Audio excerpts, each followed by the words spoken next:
Расында, адамның басына қасірет берілсе, және сол қасіретке сабырлық танытса, қанша жақсы амалдарымен де жете алмас деңгейге дәрежесі көтеріледі. Алла разы болсын деген сөзді жиі айтуға және естуге тырысыңыздар. Себебі ол сөзді жеткізуге періштелер таласады. Егер сізді тыңдайтын, әрқашан қолдайтын, оқуға, биік мақсаттарға жетуге ынталандыратын, жақсы кеңес беретін және әрбір кішкентай жеңісіңіз үшін мақтайтын адамды іздесеңіз, айнаға қараңыз. Сізге көмек бере алатын тек өзіңіз ғана. Сен үшін сыртыңнан жақсылық сұрап, Аллаға үзбей дұға ететін адам бар болса, ол сені шынымен жақсы көретін адам. Саған ең қамқор, ең жанашыр жақының сол деп біл. Мүмкін сен бұл әлемде бар болғаны жай адам шығарсың. Бірақ біреулер үшін сен бар әлемге саналасың. Ұнатпай ма, араласқысы келмей ма, сенің онымен күнің бітіп қалған жоқ. Тек сен біреуге жамандық жасама. Жасаған екенсің, күте бер, 2 есе болып қайтатын. Қолыңнан келе ма, жақсылық жаса. Ол да 2 есе болып қайтады. Бір-бірлеріңізге үнемі жылы қабақ танытып, жұмсақ сөйлеп тұрыңыздар. Жақсы сөзден жан семіреді. Жылы сөз жанды жылытады. Ең жақын адамдарыңыздан ең жақсы сөздеріңізді аямаңыздар. Қит еткенге елеңдеп, әркімге бір төмендеп, өмір сүрмей еш қашан ақтығыңды дәлелдеп. Адамға ештеңе жақпайды, ақ болсаң да даттайды. Төмендей берсең алдында, езіп шаншып тастайды. Шықса да мейлі ығырың, биікте тұрсын тұғырың. Адамдарға ақталып жүргеніңде, жетпей қалмасын бауырым, бір ғұмырың. Пендені құлқыны билесе, жүрегі қараяды. Ал жүрек қарайса, кеудесі қысылады. Ал кеуде қысылса, мінез бұзылады. Ал мінез құлық бұзылса, оны адамдар да жек көреді. Өзі де өзгелерді жек көре бастайды.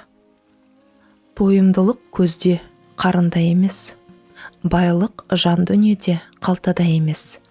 Сұлулық мінезде, сырт келбетте емес.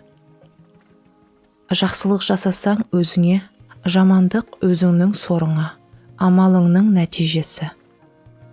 Саған бұйырған нәрсе, сенің әлсіздігіңе қарамай алдыңа келеді. Ал бұйырмаған нәрсе, мықтылығыңа қарамай сені айналып өтеді. Сабыр ет, қуаныш күт, бәле келсе. Күте тұр, қайғы реніш ала келсе. Жаныңда ауыртқан жара жайлы Аллаға айт. Оны Алладан өзге кім жазалады? Жаныңды жан баласы түсінбей жатса, сәждеге жығыл. Жаныңды жаратқан жаратушың жүрегіңді жайландырады. Намазда болсаң жүрегіңді сақта. Мәжілісте болсаң тіліңді сақта. Кісі үйіне кірсең көзіңді сақта. Тамақтансаң асқазаныңды сақта. 2 нәрсені еш қашан сөз қылушы болма. Адамдардың саған қылған зияны мен елге қылған жақсылығың. Жақсы адамның жақсылығын айтқын, мейірленсін. Бірақ жағымпазданып өтірік мақтама. Нашар адамның жамандығын бетіне бассаң да, жала жаппа. Кейде саған келген бір жақсылық, оны басқаға қалаған себепті болады. Қиыншылық қанша қатыгез болғанымен, әрдайым жеңілдік артынан ілесіп жүреді. Бұл Алланың уәдесі. Егер саған біреудің қателігі жайлы айтып жатса, Алла бізді де, оны да кешірсін де, басқа артық сөз айтпа. Аяғыңнан сүрінсең тұрып кетерсің, тіліңнен сүрінсең құрып кетерсің. Зұлымдық қылсаң әділетсіздік көресің, өтірік айтсаң алданасың. Қиянат қылсаң қиянатшылға жолығасың. Ертең өзіңе не жасалғанын қаласаң, бүгін өзгеге де соны жаса. Кей адамдармен араласу дерт жұқтырады, ал жақсы адамдардан жақсы мінез шығады. ал сіз кімнен не жұқтырып жүрсіз? Кімнің бар уайымы дүние болса, онда Алла оның ісін шашыратады. Кедейлігін екі көзінің арасына салады. Ал мал дүние оған тағдырына жазылған көлемнен артық келмейді. Ал кімнің ниеті ақырет болса, Алла оның ісін ретке келтіреді, байлығын жүрегіне салады, ал дүние оған өзі бас иіп келеді.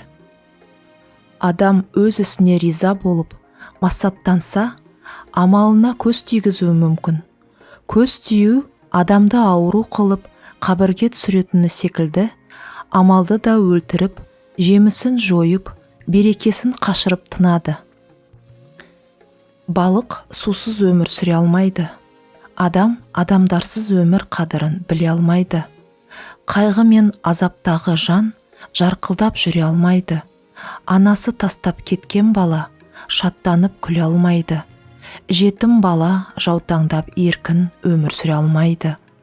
Өзінде ештеңе жоқ, өзгеге ештеңе бере алмайды. Сенімін жоғалтқан жан ғана өзін жеңе алмайды.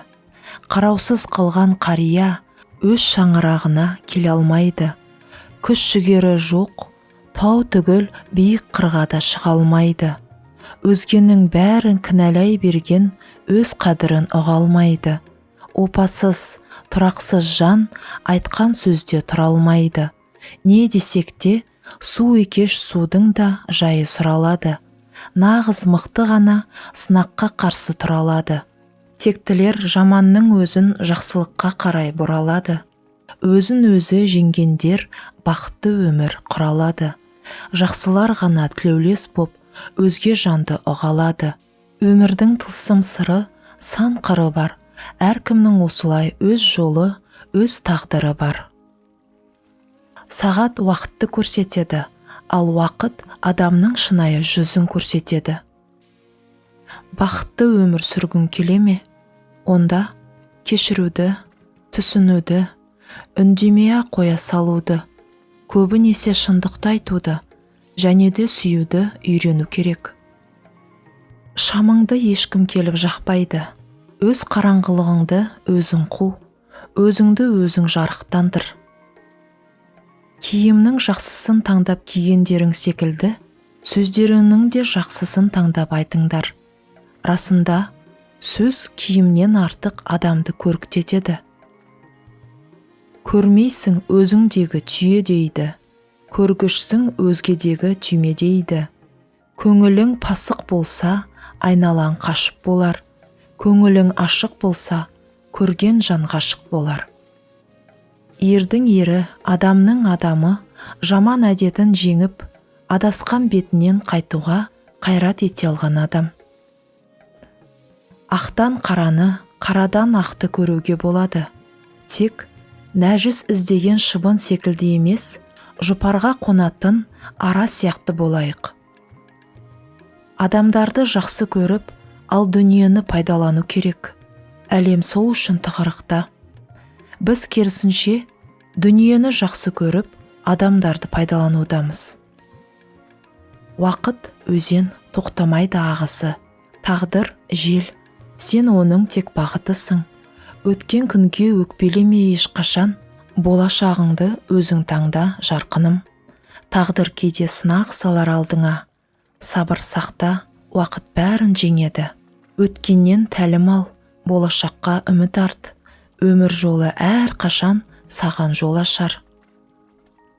Қиындықтың артынан келетін жақсылығы болады. Кімнің сабыры азайса, қиындықтан кейінгі жақсылығы азаяды. Сабырлық жақсылықтың кілті. Ұнамаған іске сабыр етуде көп жақсылықтың бар екенін ешқашан ұмытпа. Тастың суға түсуі оған тыныштығын бұзғаннан артық зиян әкелмейді. Тас тереңге батып жоғалады. Су өз қалпына қайтып оралады. Басыңа түскен қиындық пен сынақтар қалыбыңнан шығарып болмысыңды бұзбасын. Өзгерістен ажалынан бетер қорқатын пенделер ескі өміріне тас кенеше жабысып қала береді. Оларға ескі уайым қайғысы әдет болып қалған ғой. Өзгеріс неден басталса да, түбі жақсылыққа жеткізеді. Әсіресе адам сол өзгерісті, ізгілікті көріп, жүрекпен қабылдауға даяр болса. Құрметті біздің тыңдарман, егер осы нақыл сөздер жинағы сізге ой салып, жүрегіңізге жетсе, өз ойыңызбен бөлісуді ұмытпаңыз. Жақындарыңызға да жіберіп, олардың да өміріне жақсы әсер қалдырыңыз. Біздің арнаға тіркеліп, лайк басып қойыңыз. Алда бұйырса, көптеген пайдалы кеңестер мен нақыл сөздермен бөлісеміз. Назар салып тыңдағандарыңызға рахмет.